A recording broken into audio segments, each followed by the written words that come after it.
आज मी बनवणार आहे सोयाबीन वडीची भाजी। ह्याच्यासाठी साहित्य सोयाबीन अर्धा तास पाण्यामध्ये मी भिजत ठेवलेली। सोयाबीन भिजते तोपर्यंत मी चं वाटण करायला घेतलं। त्याच्यासाठी 2 मीडियम साईजचे कांदे मी कट करून घेतले। त्याच्यावर तवा गरम केला। तवा गरम झाल्यावर 1 चम्मच तेल टाकून कट केलेले कांदे त्याच्यात टाकले। कांदा आपल्याला जे आहे ते एकदम लालसर कलर होईपर्यंत भाजून घ्यायचं आहे।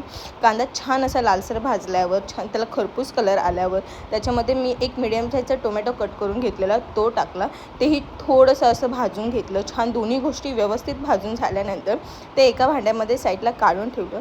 त्यानंतर त्याच तव्यावर थोडं सुकं खोबरं टाकलं। सुकं खोबरं आपल्याला थोडंसं लालसर कलर येईपर्यंत भाजायचं आहे।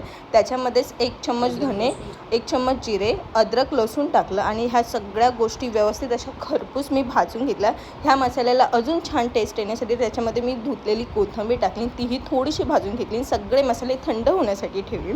मसाले थंड होत आहे तोपर्यंत जे भिजलेली सोयाबीन वडी आहे त्याच्यातलं सगळं पाणी काढून टाकलं। नंतर कढई गरम केली, त्याच्यामध्ये तेल टाकलं। तेल गरम झाल्यावर सगळ्या वड्या मी ह्याच्यामध्ये टाकल्या। ह्या वड्या आपल्याला एकदम फ्राय करून घ्यायच्या आहे। तर त्यामध्ये 1 चम्मच मीठ, अर्धा चम्मच हळद, 1 चम्मच लाल तिखट, 1 चम्मच धने पावडर सगळं टाकून व्यवस्थित असं मिक्स केलं। छान असं फ्राय करून घेतला। तोपर्यंत मसाले थंड झाले ते मिक्सरच्या भांड्यामध्ये काढले। एकदम विदाऊट पाणी, जितकं कमी पाणी टाकता येईल तितकं मी बारीक वाटून घेतलं।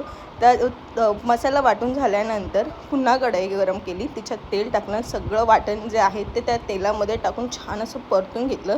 त्याच्यामध्ये 1 चम्मच काश्मीरी लाल मिरची, 1 चम्मच लाल तिखट, अर्धा चम्मच हळदी पावडर, 1 चम्मच कांदा लसूण मसाला, 1 चम्मच धने पावडर आणि 1 चम्मच गरम मसाला असे सगळे मसाले मी ह्याच्यात टाकले आणि व्यवस्थित असं मिक्स करून घेतलं। मसाले टाकून झाल्यानंतर पुन्हा ह्याच्यामध्ये मी 1 चम्मच मीठ टाकलं।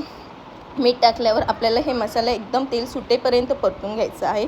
मसाला जळू नये म्हणून मी ह्याच्यामध्ये थोडंसं गरम पाणी टाकलं आणि तुम्ही बघू शकता छान असं माझं मसाल्याला तेल सुटलं होतं।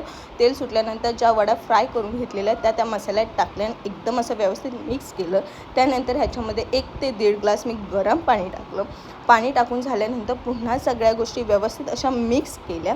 सगळं मिक्स करून झाल्यानंतर 1 उकळी आल्यानंतर थोडासा मसाला उकळल्यानंतर गॅस कमी केला आणि ह्याच्यावर झाकण ठेवून 7 ते 8 मिनिट हे छान असं शिजून ठेवलं। आणि तुम्ही बघू शकता 8 ते मिनिटानंतर माझी भाजी मस्त अशी रेडी झाली होती। छान असं तिला कलर सुटला होता आणि मस्त अशी शिजली होती आणि खरं सांगते खायला खूप टेस्टी झालेली। ह्याच्यामध्ये नंतर वरून कोथिंबीर टाकली।